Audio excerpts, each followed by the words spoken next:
Ho ho ho, c'est Manga Croustillant et aujourd'hui on se retrouve pour une nouvelle vidéo sur le top 24 des séries Funama Mangatech. Donc en 14e position on se retrouve avec Pokémon la grande aventure, l'aventure de Diamant et Perle et Platine aussi, que vous voyez juste ici dans un magnifique coffret qui met en avant une petite frise. J'essaie de sortir les tomes quand même pour vous les présenter un petit peu.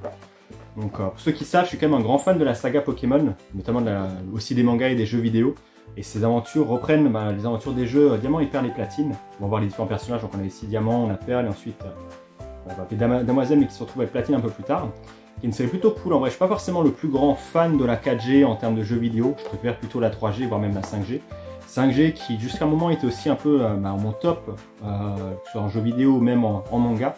Mais c'est vrai que la 4G a un aspect assez particulier déjà parce qu'elle se concentre sur 5 tomes, donc il y a je pense le temps vraiment de développer beaucoup plus d'histoires que d'autres sagas Pokémon qui soit sont plus fines ou soit ont moins de tomes que ça. Et je trouve vraiment l'aspect un peu particulier qu'on retrouve un peu là-dedans, c'est vraiment on redécouvre la région de Sinnoh d'une manière un peu plus originale. Pareil, chaque personnage un peu a son histoire. On a notamment ici Perle qui à la base est le rival un peu chiant des jeux, qui cette fois a vraiment une grosse évolution. Il se remet en question, il essaie de faire un duo comique avec Diamant qu'on retrouve ici. Diamant qui est un peu en retrait, on ne va pas forcément trop là, mais il est un peu renfermé sur lui-même. Il a une team en plus thématique un peu sur les Pokémon lents. On va par exemple ici dans la Tortipousse, il a aussi un Winfrex qui l'accompagne. Vraiment une thématique qu'on va pas forcément trop, et pareil même pour un héros qui est un peu en retrait je trouve. Il a ses moments de gloire bien sûr, mais je trouve que c'est vraiment Perle qu'on retrouve là et qui est vraiment beaucoup plus mise en avant. Avec Platine qui à la base est une demoiselle qui un peu de la haute société, que les deux compères ici vont accompagner un peu durant l'aventure parce qu'elle va essayer de prouver un peu sa valeur et essayer de gagner des badges pour voilà, essayer de montrer que c'est vraiment une grande dresseuse et pour récupérer, montrer aussi qu'elle est une grande dresseuse et affronter ensuite la Ligue Pokémon et montrer sa valeur un peu dans l'héritage de sa famille. Je trouve que c'est vraiment très cool. Je sais pas si on voit peut-être d'autres images qui peuvent être intéressantes à montrer. Suivre un peu l'évolution, revoir un peu la région de Johto de manière un peu différente. Les agissements de la team Galaxy qui pareil font souvent aussi sont assez pas mal mis en avant, que ce soit dans la série et bien apprécié aussi par les fans. Donc vraiment on a vraiment tout ce qui fait le sel de tout ça là-dedans. Pas mal de mystères, des personnages qu'on apprend à découvrir qui sont vraiment mis en avant, notamment les personnages principaux.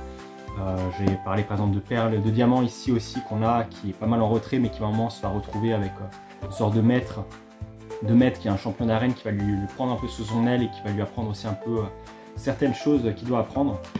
Et c'est pareil pour Platine qu'on retrouve là, qui à la base est vraiment une personne imbue d'elle-même, qui ne veut pas forcément trop faire et qui au fur et à mesure va apprendre un peu à prendre connaissance un peu de ses amis, voir que c'est important aussi un peu de faire confiance aux autres et qu'elle doit un peu des fois se reposer sur les autres et faire des choses aussi en avant pour pouvoir prouver sa valeur et acquérir aussi de l'expérience sur tout ça. Enfin bref, en tout cas c'est vraiment une série que j'ai apprécié découvrir. Il y a pas mal de rebondissements aussi, des petites évolutions, des personnages qui grandissent et qui sont vraiment très mis en avant, notamment quand j'ai mon Perle, je pense que c'est l'un des personnages préférés sur lequel je m'attendais pas à grand chose, parce que ceux qui se souviennent des jeux, c'est un peu le rival un peu bouffi, qui essaie de faire dessus un peu les héros, mais qui loupe aussi pas mal de choses, qui se rate sur pas mal de trucs. Là vraiment, il rate des choses, mais il essaie vraiment de se mettre en avant, toujours se pousser. Il essaie de pousser aussi les autres, c'est vraiment un élément moteur dans la série, je trouve, qui mérite vraiment sa place et qui en fait l'un de mes personnages maintenant favoris des mangas Pokémon, de l'univers des mangas Pokémon. Pareil, on voit Cynthia, vraiment, je pense qu'au niveau même mythologie Pokémon, on apprend un peu comment s'est créé l'espace, le temps avec Dialga Palkia. La dimension de Giratina aussi qui va avoir une importance assez particulière au bout d'un moment, où les personnages vont devoir rentrer ensuite dans sa région. Pareil, je vois après ici, on a d'autres personnages avec des légendaires, pareil, qui vont s'ajouter un petit peu à l'histoire et qui ont une bonne mise en avant. Et Lio, pareil ici, qui aura un but assez particulier, même peut-être un peu différent de ce que vous imaginez dans les jeux vidéo.